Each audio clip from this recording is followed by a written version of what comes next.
Baik, rekan wartawan semua, kami barusan saja menyerahkan kesimpulan dari dua perkara yang kami hadapi di Mahkamah Konstitusi ini, dan tadi sudah diterima dengan baik oleh petugas panitera di Mahkamah Konstitusi, dan kami sudah terima bukti tanda terimanya. Dan permohonan ini, kesimpulan ini akan diteruskan kepada Ketua Majelis Hakim Mahkamah Konstitusi sebagai bahan dalam rapat permusyawaratan hakim untuk memutuskan perkara ini, yang insya Allah akan dilakukan pada tanggal 22 April yang akan datang.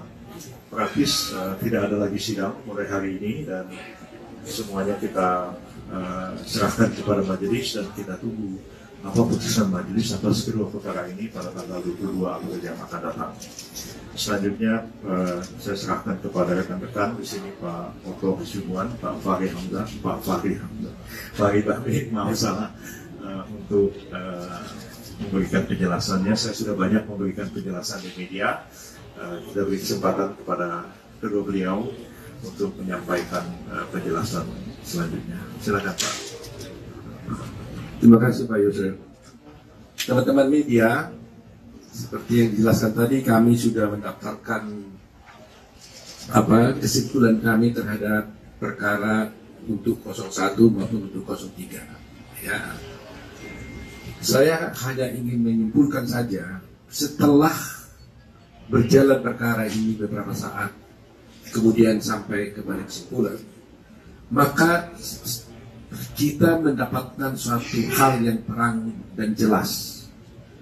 Dan untuk mudahnya bisa kami jelaskan kepada semua masyarakat secara singkat, bahwa sesungguhnya perkara ini sesuai dengan nomenklatur yang ada di sini disebutkan, ini adalah perkara PHPU, yaitu perkara perselisihan hasil pemilu. Sehingga yang harus dipersoalkan menurut hukum acaranya itu adalah mengenai hasil suara yang diperoleh oleh masing-masing paslon. Sehingga sesungguhnya menurut hukum acaranya yang harus dipersoalkan itu adalah berapa sesungguhnya suara yang diperoleh oleh 03 maupun 01, dan mana suara daripada KPU yang sebelumnya penghitungannya itu yang tidak benar. Itulah sesungguhnya perkara ini. Tetapi setelah kita melihat perjalanan perkara ini, ternyata pihak pemohon 1 dan pemohon 3 justru tidak mau masuk kepada arena ini. Mereka masuk kepada arena bahwa tidak mempersoalkan dan tidak mau tahu dengan hukum acara yang ada, yang sudah diatur di dalam undang-undang pemilu, yaitu harus mengenai perhitungan suara. Mereka masuk dengan mengatakan, kami mengajukan gugatan bukan dengan PKPU, kami mengajukan gugatan adalah dengan dasar adanya kecurangan yang diduga dilakukan oleh 02, sehingga mereka memohon diskualifikasi. Jadi inilah dua persimpangan jalan di dalam perkara ini, supaya masyarakat tahu hukum acaranya sudah tegas dinyatakan dan tidak boleh dilanggar. Yang dipersoalkan itu harus mengenai berapa suara yang Anda peroleh.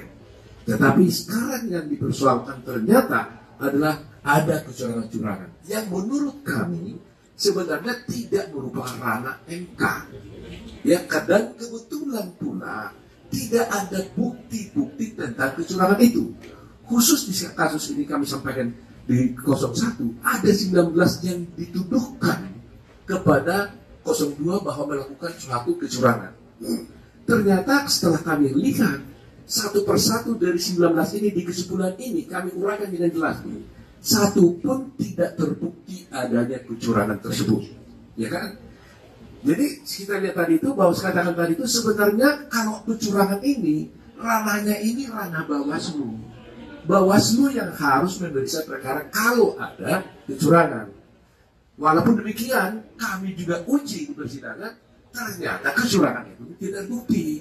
Jadi dari segi prosedural, sebenarnya ini sudah salah. Nah, sekarang apa yang mereka tuntut? Dan selalu digaungkan di media-media massa. Mereka mengatakan haruslah Mahkamah Konstitusi berani mengambil satu keputusan yang substantif, seakan-akan keadilan yang progresif. Nah, tidak mungkin Mahkamah Konstitusi mengambil suatu keadilan substantif berdasarkan suatu hukum acara yang tidak ada. Kalau tidak ada hukum acaranya, tidak ada aturan mainnya, bolehlah kita mengambil suatu reskining, penemuan hukum. Tapi kalau sudah diatur, acaranya seperti ini, hukum acara seperti ini, aturan mainnya seperti ini nggak boleh ditabrak. Karena hukum acara itu adalah hukum yang menegakkan hukum material. Gitu loh. Tanpa adanya hukum acara, hukum materialnya tidak akan tegak. Coba bayangkan ada satu peristiwa pidana, tapi hukum acaranya dipakai berbeda-beda, ya akan kacau balau. Katakanlah hukum acaranya banding 14 hari umpamanya. Lantas yang lain mengatakan enggak, saya boleh 7 hari. Yang lain bilang bisa hanya 2 hari. Kan kacau. Dan hal itu membuat tidak adanya kepastian hukum dan keadilan. Jadi inilah supaya masyarakat tahu bahwa ada dua pemikiran dan persimpangan jalan. Kami tetap berprinsip kepada hukum positif, hukum yang berlaku, yang sudah diatur dalam undang-undang pemilu. Bahwa perkara yang harus diperiksa di dalam perkara ini haruslah mengenai perolehan jumlah suara yang diperoleh oleh masing-masing paslon, bukan mengenai soal kecurangan.